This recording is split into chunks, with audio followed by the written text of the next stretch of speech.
Welcome back to part 4, hour 4 of our 4-hour JBS celebration live as we celebrate Israel's 70th birthday. Again, I'm joined by Thane Rosenbaum, novelist and director of the Forum on Law, Culture, and Society, and Brooke Goldstein, founding executive director of the Lawfare Project. Look, you've been listening. You saw the 70 names, 70 faces. As you've been listening, what's been going through your mind as we sort of been winding our way through this evening? It is still extraordinary that all of this has been achieved in 70 years. Yes. It's as we were going through those phases. And it's not just that the amount of innovation and technology and the advances that Israel has brought to the world, but just that they did this under the stress of wars. And it should never be forgotten that this was done, not in a, they were not treated like Iceland. They're not a Scandinavian country. I think I mentioned on another show once, I wondered whether, this is the source of their strength. Mm-hmm. And on the one hand, we want them to have peace, and yet it's this existential problem that they've had from the very first days of May 14th, 1948. Was it only a few days later they were in a war? Mm-hmm. And so their entire history... Yes, they've been at war ever since. Right. Mm-hmm. Their entire history has been defined by, a prime minister taking matters into his own hands after the Arabs walked away from UN resolution number 181 and says, look, all right, we're going to declare our own statehood. And as you heard, we had on your show 2 Holocaust survivors who remembered the joyousness of those days. But it was interesting how they didn't focus that their sense of the impending war. In fact, we had to remind them mm-hmm. that they were days later. Mm-hmm. All they could remember was dancing in the streets. Mm-hmm. And it's only 70 years ago. That's lovely. Brooke, what were your thoughts? So I just finished reading a book called The Avengers, and it's about My friend Jews. wrote that. It is an incredible I'll tell book. Rich. He'll love to Incredible know. Who wrote it? Rich Cohen. One of the things that really struck me, you think you're going to read a book, it's about people who survived the Holocaust, who fought as partisans, and you think you're going to read a book about how they went and they avenged the death, and they went after and, really revenged what happened. But right near the end of the book, and it's not a spoiler, they turn to themselves, and they have a big debate and a discussion. They say, well, are we now going to go back and revenge what happened to us, or are we going to go to Israel and fight the war that is here and now? That's in the past.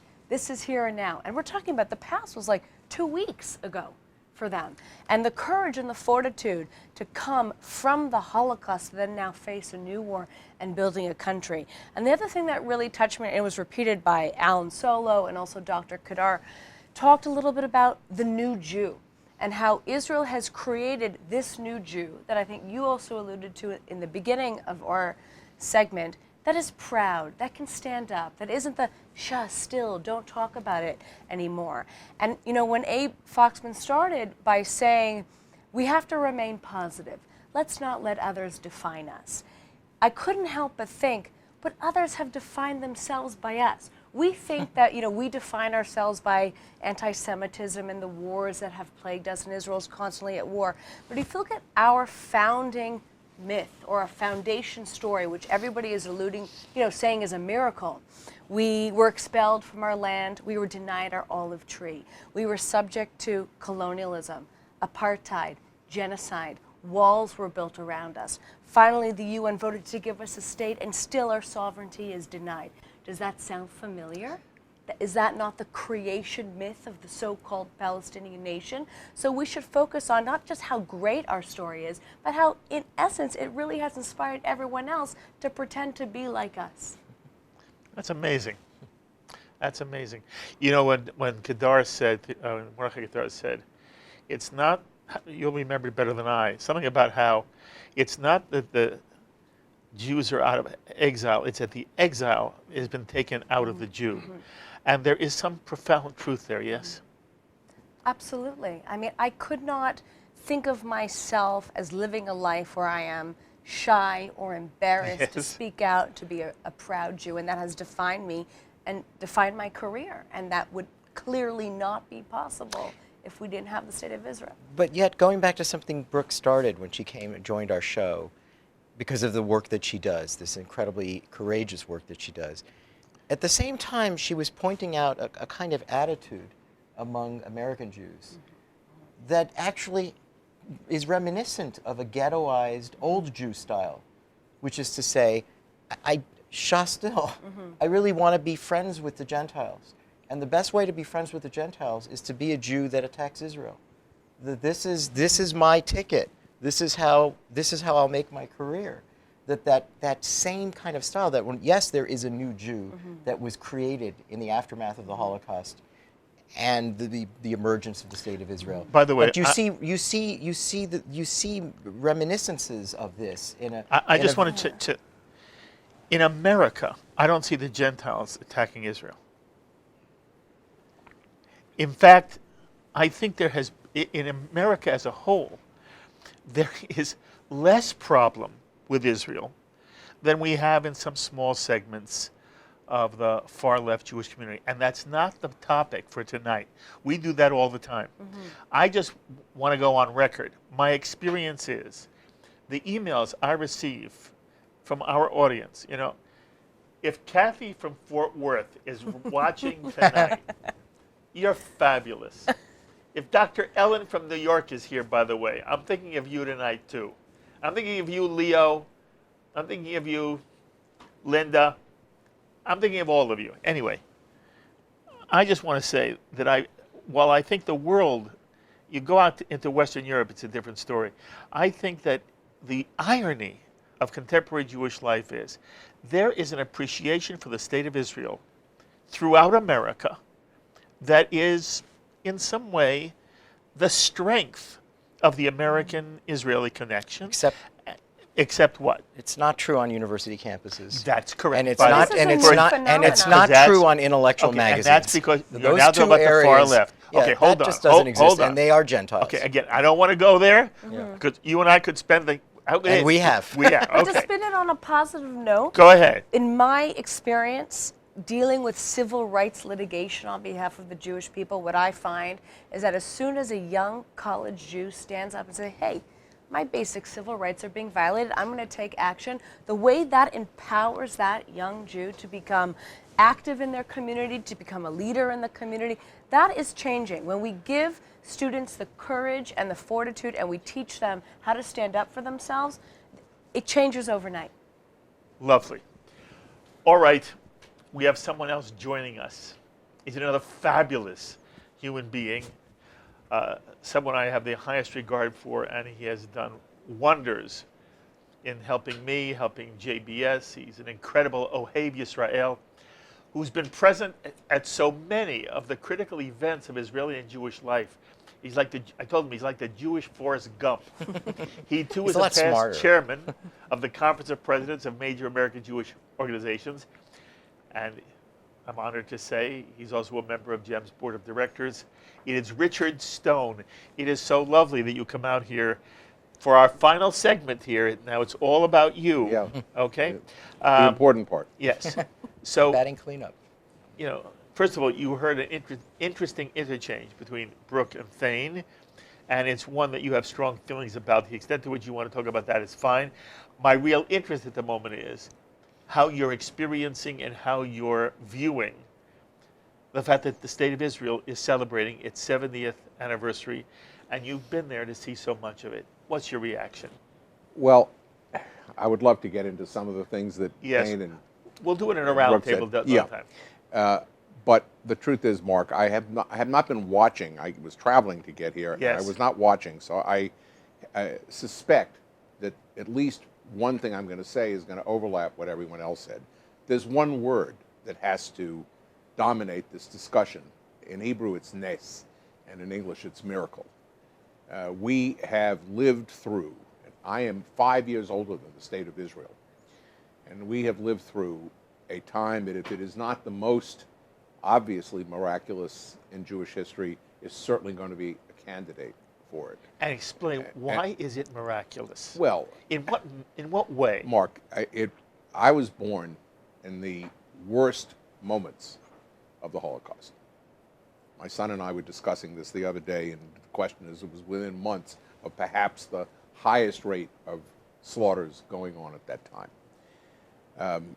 By the time I was 5 years old, when the State of Israel was formed, my mother, who died 2.5 months ago, was meeting boats at the docks in New Orleans of people from displaced persons camps, which shaped her whole life and obsessed her. She was one of the most Holocaust-obsessed people who grew up comfortably in America that I've ever known. So I had an acute awareness of this at a very early time. And by the time I was 20, right out of college, I went to Israel for the first time, celebrated the 16th Yom HaAtzmaut in Israel, studied in an Israeli yeshiva before the Six-Day War that was Rabbi Cook's yeshiva. His son, Rabbi Tzvi Huda Cook, ran it then. And so that world was so unbelievably alive and vibrant to me. And I realized that most of the people that I knew, although I knew lots of Yemenites who had a different, and Sephardim who had a different background, but most of the Jews that I knew were people who were barely in double-digit years out of concentration camps. And yet they were living this astonishing life. And I thought my grandfather, who died in 1925, prayed twice a day, 3 times a day, for a return to Jerusalem, and never imagined that that could happen in the lifetime of his, except as a myth, the lifetime of his descendants. And then watching, I've been involved in Israeli business, so I have watched the unbelievable change in the business climate in Israel, the astonishing accomplishments. As I put it to somebody, when I lived in Israel in 1963, 15 years after the Hakamat HaMedina, a rich person was defined as someone who did not have to turn on a light switch to get hot water 2 hours before he took a shower. And it's just not that way anymore. And now you sit today and realize the place Israel occupies in the world. Some recent study claimed that Israel was the 8th most powerful country in the world. That's very interesting. And it's powerful enough and important enough so that the Gulf states are beginning to view Israel as their main protection against the Iranians. Where do you start? I want to, though, address the phrase new Jew. Yes, in many, many ways, what we have today is new Jews in Israel who have a sense of pride. But maybe one of the most astonishing miracles in Israel is whether they're new Jews or not, they carry an enormous amount of the best things about old Jews. Mm-hmm. Because, for example, Torah learning was thought possibly to be on its way out after the Shoah. There are now far more people learning serious Torah on a full-time basis than ever in any time in history. This is because of Israel. Not only is it because of Israel with respect to what's going on in Israel, it's true all in America as well. The influence of Israel, the interaction with Israel on a daily basis at all levels of Jewish life. Everything really now has to do with Israel. Bridget, that was lovely.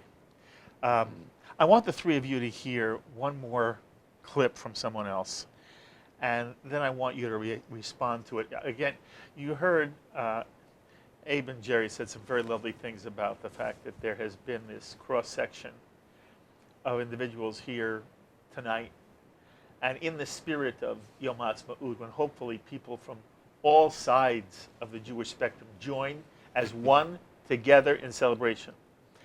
We're also pleased to share with you the thoughts of a man who heads one of the most controversial organizations on the world Jewish scene. He's the president of J Street, Jeremy Ben-Ami, who many of you may not know was born in Israel. His father was a member of the Irgun, was actually on the Altalena when it was sunk in one of the darkest moments in modern Jewish history. And he actually proposed to his wife in the state of Israel. On Yom HaAtzmaut here on JBS, here are the thoughts of Jeremy Ben-Ami, who spoke about what he hopes everyone understands better about the state of Israel? I think I find that American Jews have a very imaginary picture at times of the state of Israel, and it fits what they were taught as kids, or it fits a fantasy. I want people to go to Israel, and I want them to understand the real Israel and to understand all of its diversity. It has so many wondrous things. It faces incredible challenges, but it's not a simple dream that one sings about or considers in an imaginary phase. It is a reality, and I think that's the most important thing to understand the real Israel and the country and the people. And it is about people, Jeremy, isn't it? It's all about people. It's all about the people, and Israelis are a very, very special people and unbelievably warm and caring, but they live in a very dangerous neighborhood, and they've suffered a lot of trauma, and it's really important to understand that and to talk to them, and not, for my friends on the left who demonize, and friends of mine on the right who idolize, neither one reflects the reality. And so I think it's so important to just get to know Israelis and spend time there and be part of an incredible society. I love the way you say it. I love the fact that you neither want to demonize or idolize. Right. And the reality is that if people get to know the Israelis, without idolizing them, they're a very impressive community. Look, it's not simply family. The Israeli people are responsible for Israel. It's not simply an idea. And so often, Jeremy, I worry that American Jewry sees Israel not as a flesh and blood, organic, living presence, but only as some kind of idea. And it's not an idea. It is human beings. So I'm very impressed by your saying that you do not want to demonize Israel, nor idolize Israel. The reality, Jeremy, is far good enough. Do you not agree? The reality is spectacular. I mean, Yes. The things that happen are miraculous. It doesn't mean that there aren't problems. I mean, look, now I'm a full-bred American, right? I live here. My family's here. This country has problems, in my view, and every country has problems. And the reality is you want to strive to help make the countries you care about and the communities you care about the best they can be. And so let's just be honest. Let's discuss the good. Let's discuss the challenges, and let's have a real conversation and really do it with Israelis, not about them. J Street is a controversial organization inside the Jewish community. There are those who say because J Street sometimes is highly critical of Israel, it as an organization does not support the legitimacy of Israel, does not want to see Israel survive, is somehow in league with Israel's enemies. And there are those who would say, why in the world would Jeremy Ben-Ami be part of a celebration of Israel's 70th birthday? And I have made a point, not only in an interview that you and I did together, not only in a session we had with Alan Dershowitz together, but I have said that in essence, I am very, very impressed by who you are and what your personal commitment is to the state of Israel. And although there are times I seriously disagree with positions taken by J Street, I do not question your passion and your love for an enduring state of Israel. But for those who may say, Jeremy, why has J Street done enough to be part of the celebration of Israel's 70th birthday? I want to give you a chance to say whatever you'd like. And in that context, Jeremy, I want to hear what your birthday wish is to the Israeli people on Israel's 70th birthday. So first of all, Mark, I just want to say thank you for those kind words and also for the inclusivity.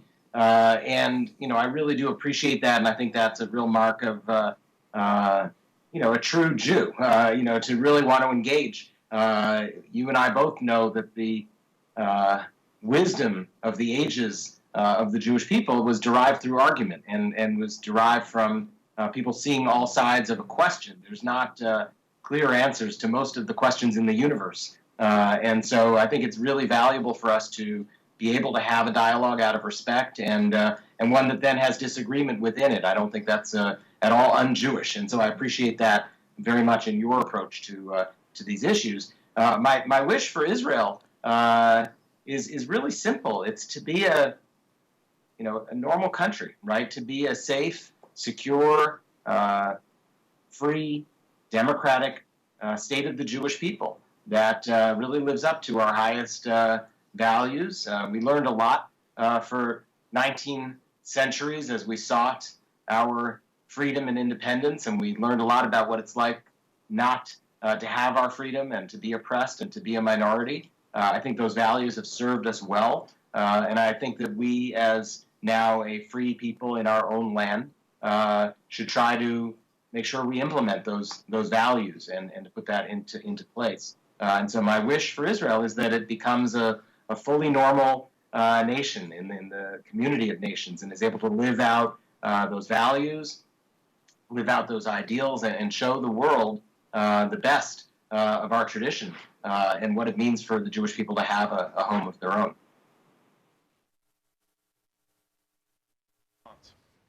I think on Yom HaAtzmaut, people behave themselves better than they do on any other time of the year. Isn't that nice? And so that'll even lead me to say that Jeremy and I have one thing in common. And I'm not going to get into the things we don't have in common, Exactly. which I have written about and so on. But one thing we have in common, you might not know and you'd find unlikely. I grew up partly in New Orleans, Louisiana, and partly in a little town on the Louisiana-Mississippi border called Bogalusa, Louisiana. In Bogalusa, I lived with my grandparents and with my grandfather's nephew, who was also a survivor of the Altalena. And so Jeremy and I both grew up with survivors of the Altalena. I would like to think that most of those Altalena survivors, who are very few are still here, would be more on my side of some of the issues than on Jeremy's. But And I think they would be. Any comment? If only there was an A Street. If only the other side had such robust dialogue and dissent amongst themselves, maybe there'd be a chance for peace. We talk so much. We're making deals with ourselves. We're not going to be the ones to bring peace to the Islamist world. That's going to come from within. Yeah, I didn't hear any of that. Today I didn't hear any of that No. from him. I thought today, again, it's what Richard said. There was a different mood. I think there's been a different mood about today for the Jewish world. And I'm so grateful to you and to Thane and to Richard and all the people who've come in, because you've helped express that mood. And I think our audience feels the sense of Am Echad here, which is really what this is all about. Any response you had? You have a way of bringing that about, Mark. You're pretty effective at that. Thank you. I just think that when we speak about Jewish values, there's, as Jeremy was talking about, we all agree with those values.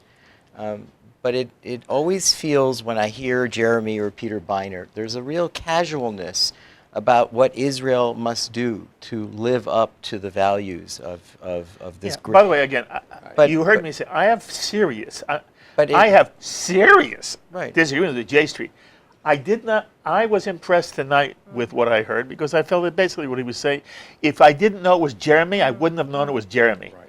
And I give him credit for Do that. they not idealize Israel the most, though, because they hold Exactly. Israel to a different That- standard? that's Is my- that not that- idealizing? That's my point, that there's a kind of, there's no sense of the stakes that are involved. There's no sense of proportion or perspective that, yes, of course, Israel is a light unto nations, and how bright that light shines, has a lot to do with its neighbors. Okay. And that Okay, idea is not communicated. It's just so there's a smugness to this. Okay, Here's what I didn't hear Here's what smugness Israel tonight. should do. I didn't hear any of that tonight. That's No, all I'm not saying. that statement, And that's all I'm obviously. asking about. Yeah. Again, philosophically, if this were a round table, I'd have a very different approach. I have one last question for you. how would you, what would be your message today for the state of Israel? And I want to express not only for Israel, but what you would hope American Jews feel about Israel as we celebrate the 70th anniversary. It's very simple, really. I would emphasize the fact that you cannot have lived for the last 75 years, I'll take my own number, and avoided understanding the presence of God in the world. And the fact that the state of Israel is far and above the most meaningful fact in every Jewish life, including Jews who know that and including Jews who don't know it. The fact that there is, after all this time, a Jewish government and a Jewish army protecting the Jewish population of our land is the central fact in all of our lives. It is very sad that not all Jews understand that. And the criticisms, or whatever reasons there are, and I don't agree with Thane's notion that it's a cozying up to Gentiles. That was true 50 years ago, and it wasn't criticizing Israel, it was just distancing from it. I think it's something else. I think it's the fact that not enough Jews in this country are raised with enough Jewish education and enough priority of Jewish values to hold Judaism and their identification with the Jewish people as one of their top priorities.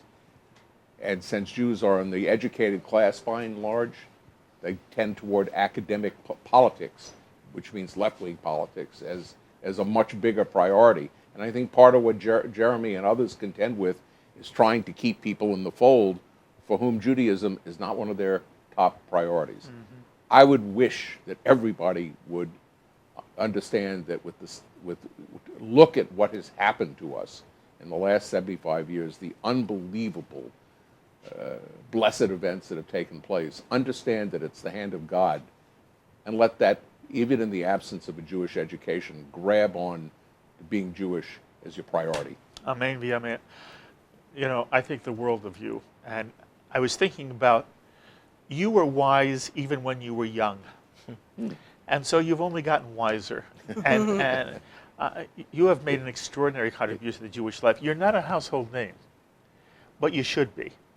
And the fact that you have been such a good friend to me is one of the great joys I have because of JBS. So, Kol Tuv V'Hatzlacha, thank you. And thank you very much. Mazel Tov to you. This evening, and to the two of you for anchoring. Richard? Thank you. Right. One more person we want you to hear. This is the actually, I shouldn't say one, two. One is the editor-in-chief, founding editor-in-chief of the Times of Israel. He's one of World Jewry's leading journalists. Here is David Horovitz. I wish, as I assume everybody who's watching this does, I wish that Israel will continue to thrive. I wish for it a little more tranquility. I hope that by the time my kids are going into the army, and I don't anticipate they won't be going into the army, but I hope that they will be spared the all too frequent imperative of Israeli youngsters to have to risk their lives to defend this country. I'd like to think that Sadat of Egypt coming to Israel in 1977, I would like that to become emblematic of Israel, if you like. At the moment, an Arab leader flying to Jerusalem to make peace with Israel, unfortunately, is not the emblem of us at 70. So, you know, I'll answer your question maybe with a bit of a prayer or a wish that in an anniversary not too distant from now, we'll be able to say, wow, when Sadat came to Israel in 1977, and then Egypt made peace, and then Jordan made peace, and that was the beginning of Israel being able to allow itself some sense of tranquility. I hope that Israel maintains its robust democracy. It's not something we should take for granted, and it's something that we need to guard with great care and concern. In terms of American Jews or American people who care about Israel, I'd like you to understand that we in Israel agonize about the dilemmas that we face, both domestic and in terms of security and diplomacy. That Israel does stuff that infuriates some Israelis and delights other Israelis in the same way that it does things that infuriate and delight different sections of the diaspora and a caring, watching world. And therefore, I would hope that American Jews would energize their emotional and practical investment in Israel and help us ensure that Israel is the very best Israel that we can make it. And just, yeah, like I said, bear that in mind. You know, it's a thriving democracy, and we disagree about all kinds of stuff, almost everything maybe, but we're all kind of in this together. And when I say all of this, I do mean Israel and the diaspora. I think Israel's resonance and importance certainly extends beyond its borders, certainly extends to all of world Jewry, who all have a shared stake in it. We have to find better ways to interact with each other, to make sure we all understand each other better. You know, no shortage of challenges, but at birthday time, also no shortage of outstanding achievements. Shortage of outstanding achievements. That's the state of Israel. And that's what we're celebrating now. 70th anniversary, another Yom HaAtzmaut. So now Brooke and Thane and I have been joined by, once again, Eliran, Israel's ambassador of song. First of all, you know I love you very much. And the fact that I invite you and you always say yes to me. You heard it, you know. You always say yes to me. There's no one like you. All right, what do you want to do? I want to tell you, as a singer and a college graduate from a Hebrew University, this is a show with class, contents, and what else? There's a guy who sat 3 hours in the back and sings now for the second time. And No, you're still all right? It's a special night. I couldn't have done it without you, my friend. Okay, the song we talked about, do it for me. קום והתהלך בארץ, בתרמיל ובמקל, וודאי תמצא בדרך שוב את ארץ ישראל. יחבקו אותך דרכיה של הארץ הטובה, היא תקרא אותך אליה מוגל ארץ אהבה. Come with me and walk the country. There's so much to show and tell.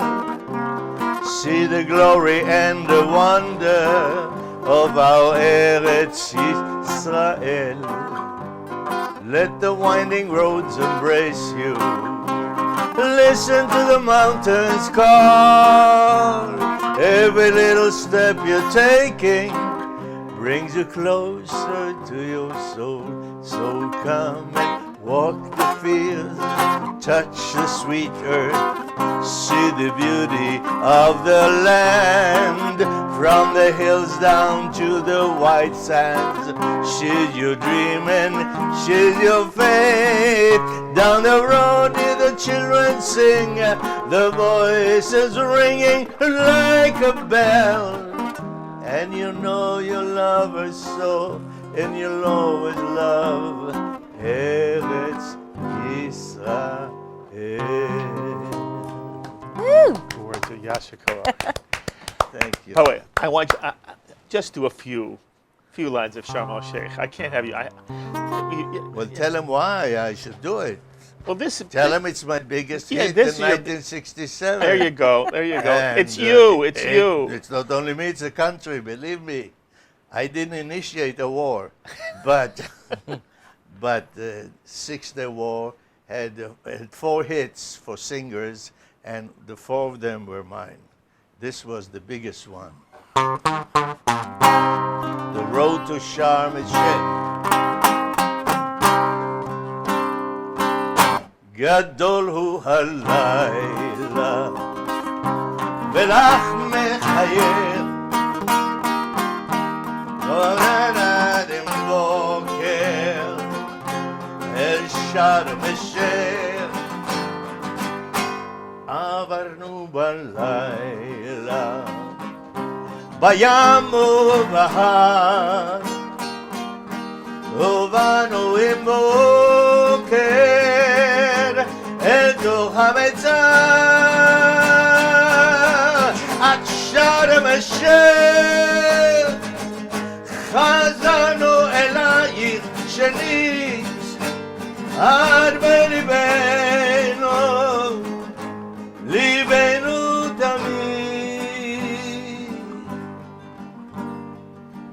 big song of that year, of course, became like a second national anthem. Avir harim tzalul kayayim vereach oranim נישא ברוח הארבעים עם כל פעמונים ובתרדמת אילן ואבן שבויה בחלומה העיר אשר בדד נישבת ובליבה ירושלים של זהב ושל חושך ושל אור הלו לכל שירייך אני כינור ירושלים של זהב ושל חושך ושל אור הלו לכל שירייך אני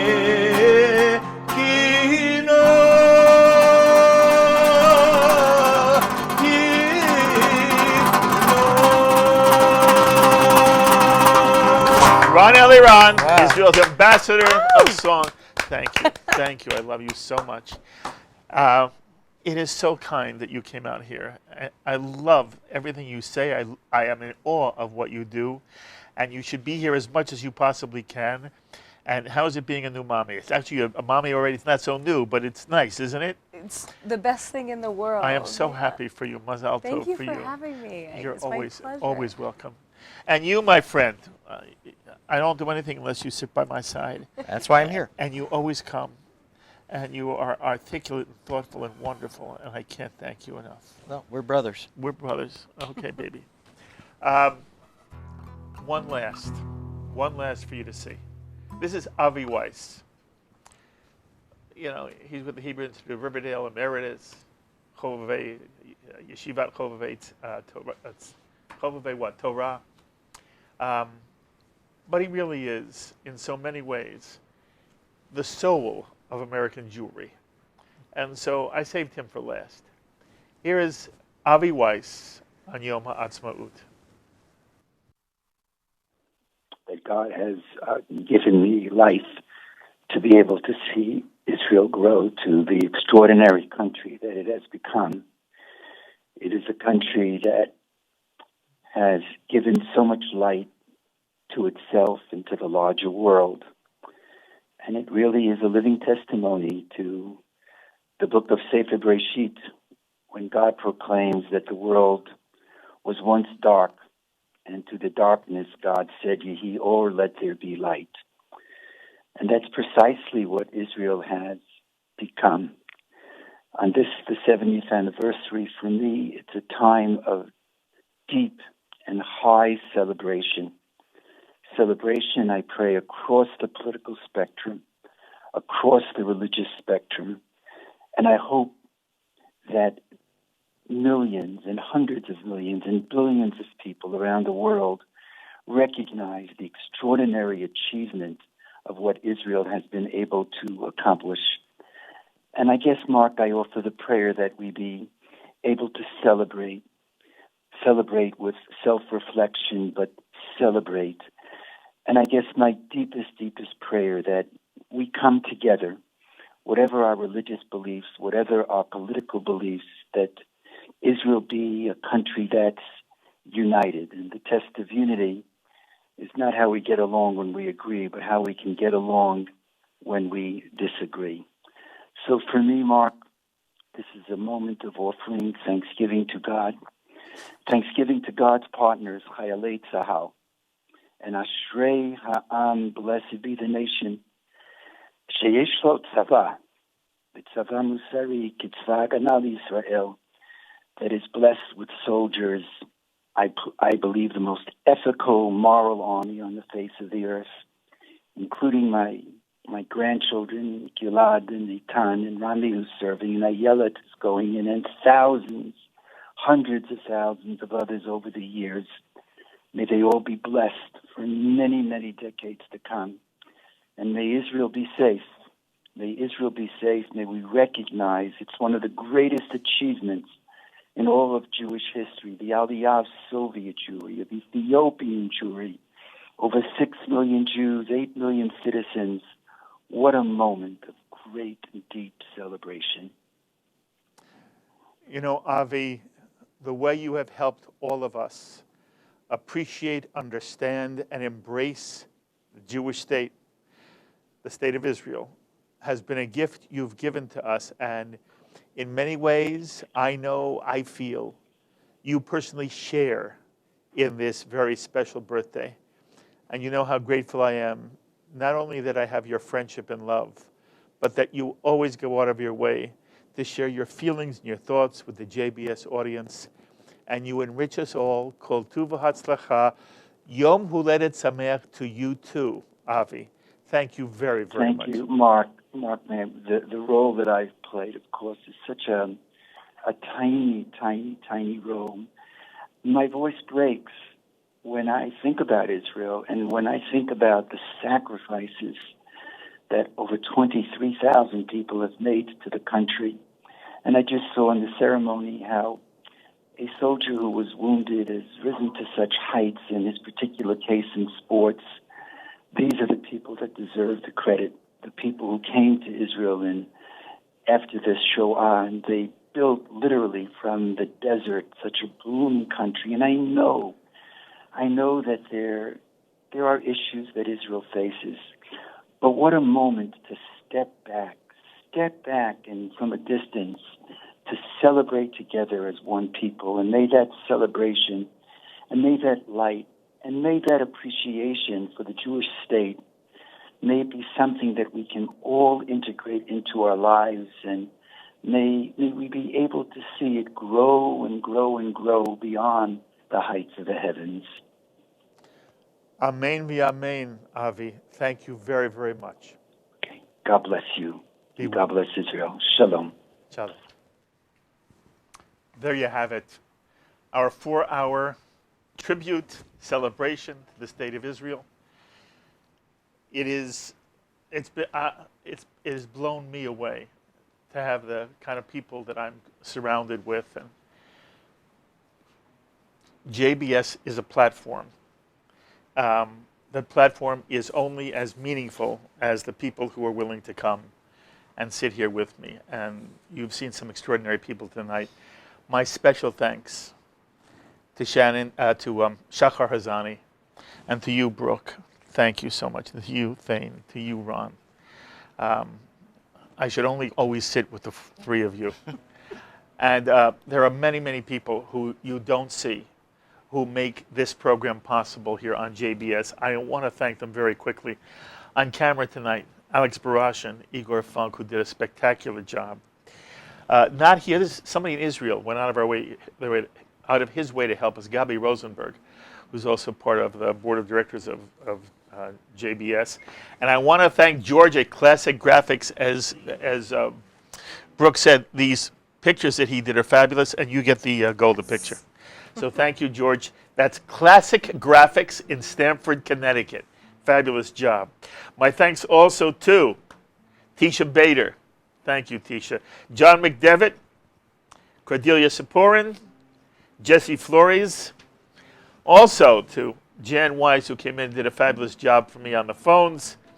To Peter Lilienthal, and you hear the name often, but Peter did some wonderful work for us tonight. Neil Lorenz, thank you, Neil, for making sure everything got done so beautifully. And then there is Michael Paley, who helped put this entire show together in ways that, again, you don't see, but Michael, you were indispensable. Serge Goldberg, you always do a spectacular job here as our production coordinator. And our director tonight, Sloan Copeland, an outstanding job, Sloan, under some trying difficulties, just a fabulous job.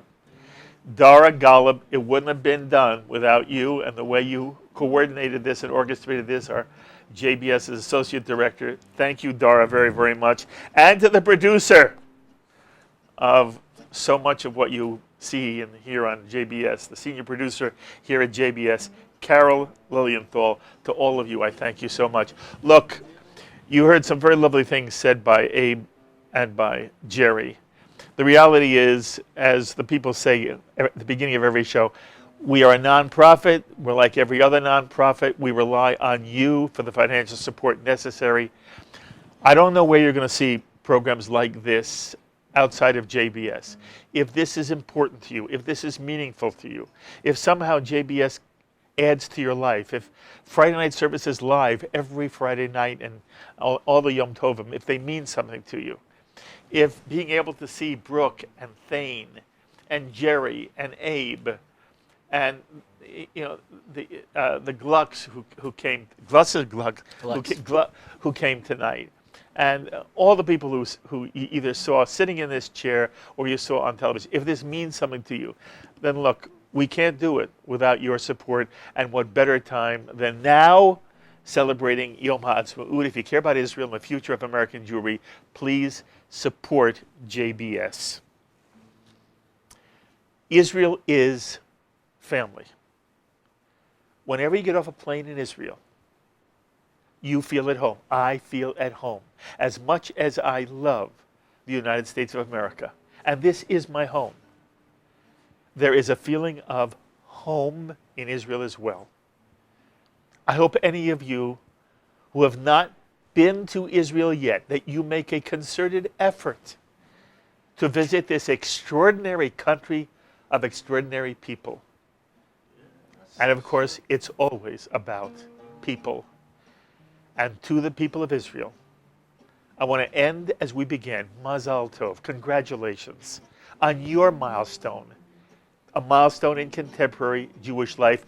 You, the people of Israel, are the miracle.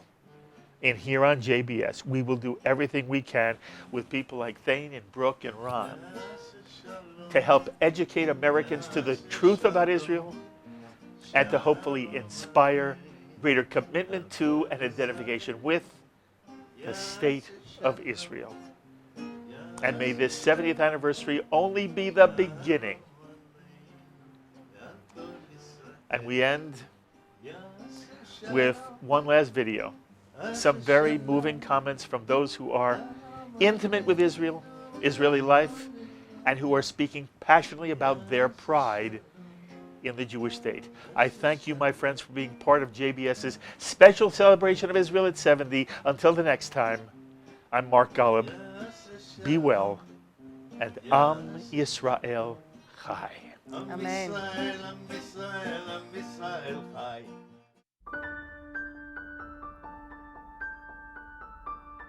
I will say something very banal about my pride in Israel. It is the grandchildren. When they come to me with their insights about Judaism, about what is important in this country, when I know that they can be totally secular, but they are celebrating all the holidays. They know exactly what is Pesach and what is Shavuot. And, you know, I'm always saying to myself, as long as Israel is the only country in the world where you can know when is it Lag BaOmer, because of the smell of the fires, it's wonderful. My first trip, I cried for 2 weeks. I just walked around the country crying, and I said to my husband, look at this, look at this, look at this, look at this. I only felt badly that my children weren't there to share it with us. So if you fast forward from my first trip in 1978 to my family's trip in 2016, for me, being able to go with my husband, my children-in-law, and my grandchildren, and see Israel, not for the first time, but through their eyes, was something spectacular. It's a tribe. They would never admit it. At least many of them not. Some of them. It's a tribe. Go on a bus. If you come, forget your taxis, forget your cars, put your cars in the garage. Walk on a bus. Go on the trains and hear them. You don't. Hey, Moshe, hey, Yitzchak. playing with each other. It's like one big market over there. It's like one big bazaar, Turkish bazaar, inside the bus. Everybody knows everybody, and everybody doesn't know anybody. They behave like everybody. Hey, you! It's like amazing. It's a tribe. It's people who know each other, share the same common faith. The most religious to the most secular. But this is a family, it is a tribe. You don't see it here in New York or New Jersey or wherever it is. You don't see it, you didn't see it in America, this kind of tribal thing. They are a tribe. And a tribe of people, they all know where they came from. Israel's strongest weapon is the truth. It's not perfect, it's not Disneyland, sometimes it's Neverland, it's not Disneyland. And it has flaws. But look at it compared to any country, especially one facing the challenges that it does. The humanity, the way it reaches out, that took in thousands and thousands of Syrians. And I asked the general in charge, a colonel in charge, when I saw these 4 big guys, and I said, but aren't you concerned that one day they will turn against you? And he said, most likely, but that's what Jews do. And that's what Israelis do. So we, recognizing our past, our responsibilities to the past, to our grandparents and their grandparents, and our responsibilities to our grandchildren and their grandchildren, that we protect Israel, that we protect our heritage, that we keep our young, that we bring them into the community, that we not lose any more. We can't afford the attrition here or anywhere in the world, that we stand together as Am Echad, B'Lev Echad, as one people with one heart, and we will overcome all the challenges. The fact that my parents were first-generation Israelis in 2,000 years made a real big impact. I didn't realize it as a kid. You know, I had very normal childhood in Tel Aviv. We all spoke Hebrew. See, the only language that my mother and father could communicate was in Hebrew. So it was very, very natural. Only when I grew up and I listened to their stories and I listened to the stories of my grandparents, I realized that we live in a very, very unique and privileged era or period of the Jewish people. I believe that we are the most privileged, I would say the most fortunate Jewish generation in 2,000 years. So my first time in Israel and an enduring memory, I was probably 21 years old, and I found a measure of idealism among the young, a pride in their nation, a willingness to defend their nation, and I was profoundly moved, and I wanted to make Aliyah on the spot. And then there was one moment especially that I'll never forget on that trip. I was in Haifa. It was the summertime, obviously it was quite warm. We were on a crowded bus, and I was holding on to the railing of the bus, and I noticed the arm of the person next to me, and he had a tattoo, but not the tattoos of today, the tattoos of Auschwitz. He had the number. Now, I come from a survivor family. My mother, my father, every member of my family older than me came from Europe in the Second World War. But for the first time, I saw this survivor, this number in Israel. And there was something about it that made me wonder, what's going through his mind? What does it mean for this survivor of the camps to now be in the majority in the sovereign state of Israel, where he and other Jews are controlling their own destiny? Israel is refuge, Israel is haven, Israel is home, became far more obvious to me. So between the youthful idealism that I saw among my peers in Israel, which I was not seeing in the States, and people like this Holocaust survivor, you know, in a way, Israel all came together for me. It all fit together. And so what I've always asked and begged fellow Jews to do is, look, you can agree or disagree with the current prime minister or the past prime minister or the next prime minister or this or that position or policy. I get that. That's Israel on democratic steroids. But never lose sight of the bigger picture of what it means and the blessing of us, our generations being able to say in our lifetimes, this year in Jerusalem.